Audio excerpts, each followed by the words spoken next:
Mga kaparokya, meron nga po tayong nakitang Facebook post coming from Cora Guidote. Ito po ay patungkol sa butihing Mayor Vico Soto na kung saan ayon dito ay masyado daw pong tahimik ang butihing Mayor. So yan po ang tatalakayin natin ngayong araw po mga kaparokya. Pero bago natin umpisa ang pag-usapan yan, ay magpapakilala po muna ako sa inyo. Ako nga po pala si Mervin, ang tao sa likod ng YouTube channel na Kaparokya TV. Kamusta kayo mga kaparokya? Naway nasa mabuting kondisyon po kayo habang pinapanood nyo po ang video ko na ito. So, ini-invite ko po kayo mga kaparokya na pakisubscribe ang aking YouTube channel. Paki-like and share nyo na rin sa gayon ay mas dumami pa po ang makapanood ng mga in-upload po nating video araw-araw. At huwag nyo rin pong kalimutan na i-follow ang aking TikTok account na ang pangalan po ay Kaparokya TV at ang aking Facebook account or Facebook page na Mega TV. So ngayon pa lang po mga kaparokya ay pinapasalamatan ko na po kayo in advance. So yun nga po mga kaparokya, meron nga po tayong nakitang Facebook post coming from Cora Guidote.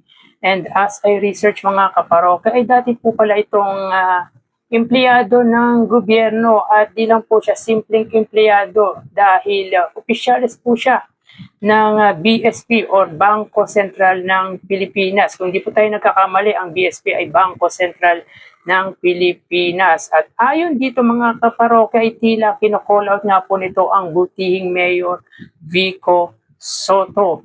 At may tila pa-hype pa nga po ito sa mga allies ng mga Duterte, yung mga batang politician na kampi nga po sa mga Duterte. So basahin muna natin mga kaparokya ang pinost nga po nito. Tahimik, napansin ko lang. Bakit kaya parang nananahimik si Mayor Vico Soto buhat nung maging Senate President si Tito Soto at nasasangkot sa kaliwat kanan na aligasyon ukol sa korupsyon? Dati kasi madalas siyang lumalabas sa social media at nagpapasaring sa mga kawatan. Ang mga namamayagpag na mga batang politiko na lumalaban sa korupsyon ay sina Congressman Leandro Leviste, Kiko Barzaga, Paulo Marcoleta at Mayor Harold Respicio. Is blood really thicker than water?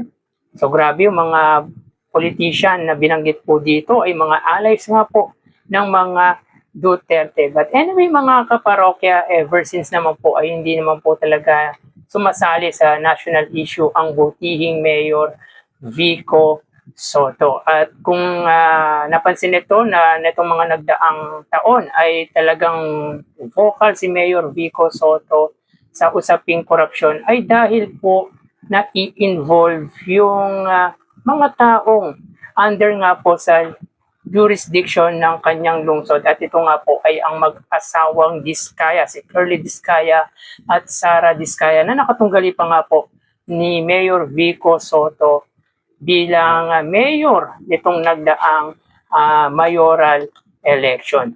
But anyway mga kaparokya, sabihin po natin na vocal nga po si Mayor Vico Soto. Yan po ay dahil nga po sa nasasangkot nga po sa flood control anomalies ang mag-asawang Diskaya. Hindi po siya nananahimik kung ang usapin nga po ay patungkol nga po sa mag-asawang Diskaya dahil knowledgeable po si Mayor Vico Soto about nga po sa mag-asawang ito. At meron pong ebidensyang maipapakita ang butihing Mayor Vico na talagang nasasangkot nga po ang mag-asawa sa anomalous flood control or sa anumang pong anomalyang ginawa ng mag-asawang ito. Pero pagdating sa usaping nasyonal, ay sabihin natin tahimik po talaga si Mayor Vico Soto sapagkat hindi nga po siya nakikisali sa usaping nasyonal. At kahit po hindi Senate President si Tito Soto, kung ang pag-uusapan nga po ay patungkol ang mag-asawang Diskaya, ay hindi nga po mananahimik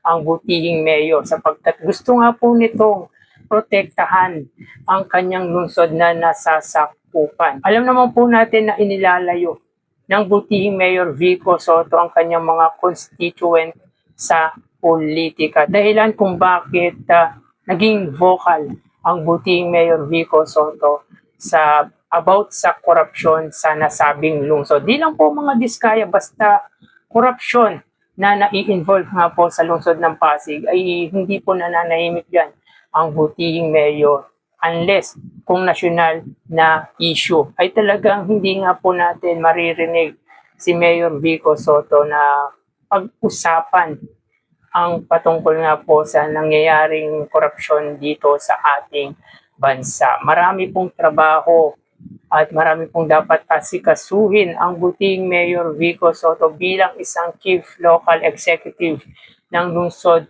ng Pasig. Mas focus po siya sa kanyang ginagawa sa lungsod niya po ng Pasig, pero sa nasyonal na usapin mga kaparokya ay hindi nga po yan nakikisali. At para po sa kalaman ng nag-post na ito against Mayor Vico Sotto, di lang po ngayon naging Senate President si Tito Sotto, even noong Duterte administration ay naging Senate President po si Tito Sotto. So para sa akin mga kaparokya ay parang gusto lang po talaga maging relevant nito sapagkat ano ba naman si Mayor Vico Sotto na kapag siya po ang pinag-uusapan ay nagtitrend nga po. At kapag alay ka ng mga Duterte, kahit ang mga nananahimik na tulad ni Mayor Vico Sotto ay pilit mong isasangkot sa nangyayaring korupsyon dito sa ating bansa. Hindi kaya mga kaparokya pakawala ito ng mga Duterte dahil alam naman po natin na namamayagpag nga po sa politika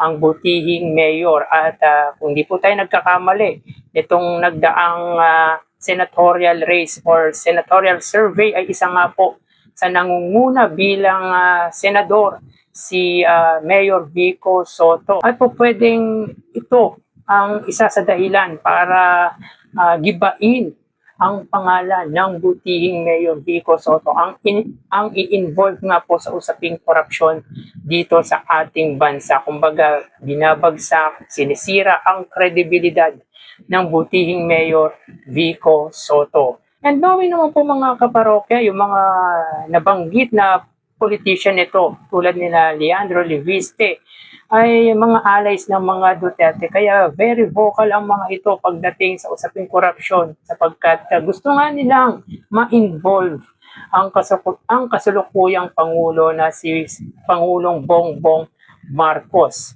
Natatandaan nyo mga kaparokya, kamakailan ay in-interview nga po si Mayor Isko Moreno ng mga allies ng mga Duterte. Subalit nabigo po sila sa pag-invite nga po kay Mayor Isko Moreno, which is instead na malaglag nga po ang Marcos administration ay tila mas binildak pa nga po ni Mayor Isko Moreno ang Pangulong Bongbong Marcos. So dito mga kaparokya sa usaping issue politikal, yung mga chief local executive ay hindi po nakikisali yan unless yung mga allies ng mga Duterte tulad nga po ni Respicio na alam naman po natin ay Vice Mayor sa Cagayan if I'm not mistaken at very vocal nga po siya dahil nga po against po siya sa gobyerno. Pero mga kaparokya, ang tulad ni Mayor Vico Sotto na ever since naman po talaga ay hindi nakisali sa nasyonal na usapin. Naging vocal lang naman po siya dahil nga po ang nasasangkot sa anomalous sa flood control ay walang iba kundi ang mga diskaya na under nga po yan sa jurisdiction ng kanyang lungsod. Ang kumpanya nga po nito ay nasa lungsod ng Pasig, even ang kanyang tahanan.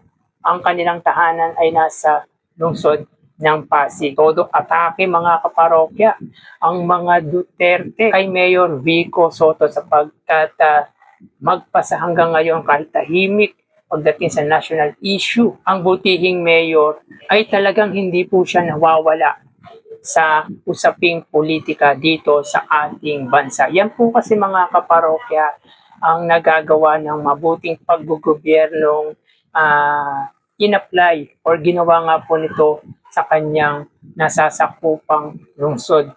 Good governance, transparency, at lahat ng po pwede niyang maitulong sa kanyang mamayan sa abot ng kanyang makakaya ay talagang ibinibigay nito. Kaya ngayon pa lang, ngayon na maaga, ay talagang sinisiraan na nga po ang butihing Mayor Vico Sotto. So, kayo mga kaparokya, anong masasabi nyo hinggil nga po dito? Paki-comment naman po ang opinion nyo or yung suggestion nyo with regard nga po dito. So hanggang dito na lang po tayo mga ka-Parokopya. Mag-iingat po tayo palagi. Thank you and God bless.